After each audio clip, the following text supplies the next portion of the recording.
There is a talisman that so strongly and clearly represents the power of Almighty God that demons flee before it.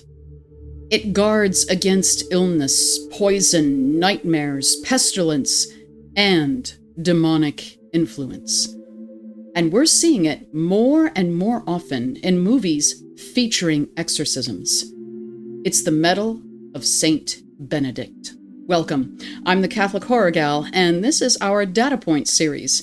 Today, we're doing a deep dive into something that we're seeing increasingly in exorcism and demonic possession movies that deal with the Catholic approach to demonic oppression and possession, and that is the Saint Benedict medal. Before we dive into the particulars of the medal itself, let's take a look at its namesake, Saint Benedict of Nursia, who lived between 480 and 547 AD. Benedict founded his monastic order in Monte Cassino in Italy in the early 6th century AD. This makes it one of the oldest Christian monastic orders. The Order of Saint Benedict, or the Benedictines as they are commonly called, are probably best known for their monastic rule.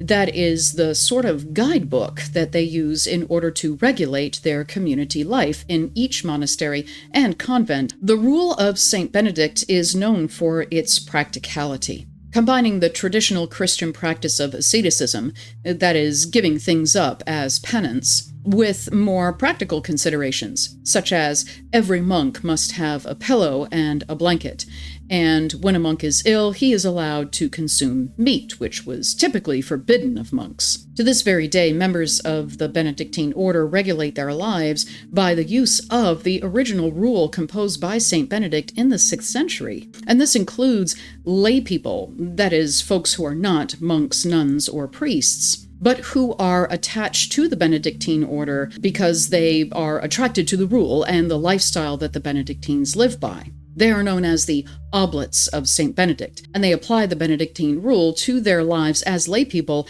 as far as they are able to, according to their own state in life. In the 11th century AD, under Pope Leo IX, a cross was made in honor of Saint Benedict. A medal in the saint's honor was struck in the 18th century, and in the early 19th century, a Jubilee medal was created. That is the Saint Benedict medal that we're most familiar with today, and that's the one that we see in exorcism movies lately. Let's do a deep dive into the elements of this medal, because there's an awful lot of symbolism here. On the obverse, that is, the front side, we see a depiction of Saint Benedict.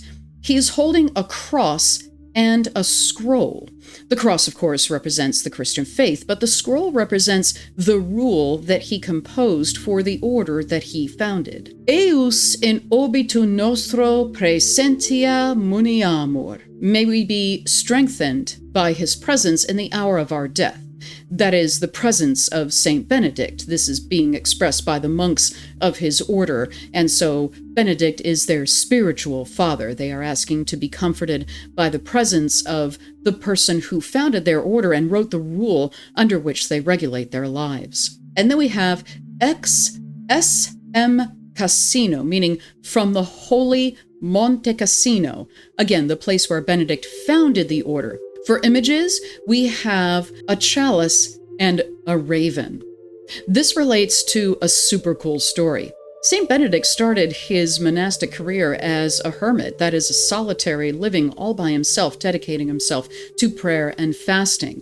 Eventually, people got wind of his holy life, and they went out to him to ask him to lead them. He accepted and founded the Benedictine order of a community of monks. But there were some folks who didn't quite like the way that Saint Benedict was running things, and they conspired not only to get him out of office, but to actually kill him. In order to bring this about, they poisoned his bread and his wine.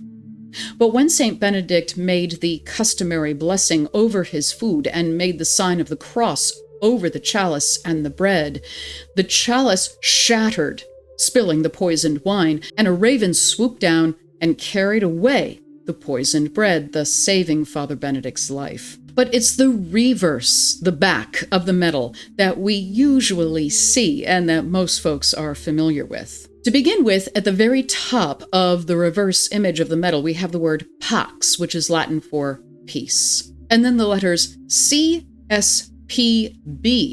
Crux Sancti Patris Benedicti, the cross of Holy Father Benedict. CSSML, Crux Sacra Sit Mihi Lux, may the Holy Cross be my light.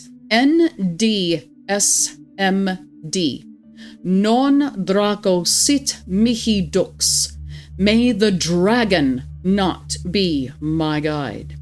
Of course, the dragon is a symbol of Satan, and this comes to us mainly from the book of Revelation, chapters 12 and 13. VRS, Vade Retro Satana, get behind me, Satan. This quotes the words of Jesus Christ as recorded in the Gospel of Matthew, chapter 16, verse 23. Jesus has just announced to his disciples that he must go to Jerusalem to be killed and then to rise on the third day.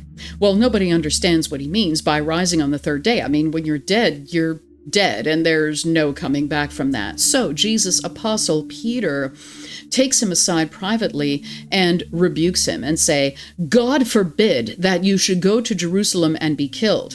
But Jesus says to Peter in response, get behind me, Satan. You are not thinking as God thinks, but as human beings think. In this context, Satan means an obstacle or a stumbling block. In fact, that is what the word means in the original Hebrew. But in the St. Benedict medal, it means much more than simply an obstacle or a stumbling block. It means the big bad guy, the devil, Satan himself. Get behind me. NSMV.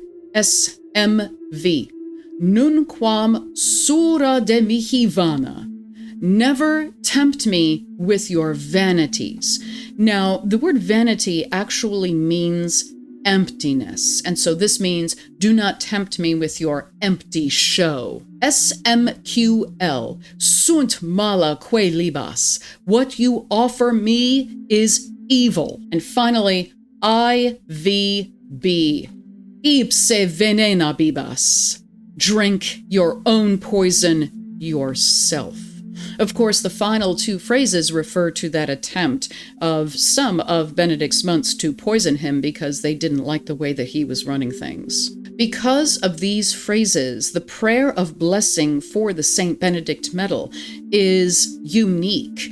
It is not the same as a regular blessing over any other sacramental object, like a rosary or the medal of any other saint. The blessing of the St. Benedict medal includes a prayer of exorcism specifically, and this medal is indeed associated with exorcism. Many Catholics will wear a medal of St. Benedict around the neck.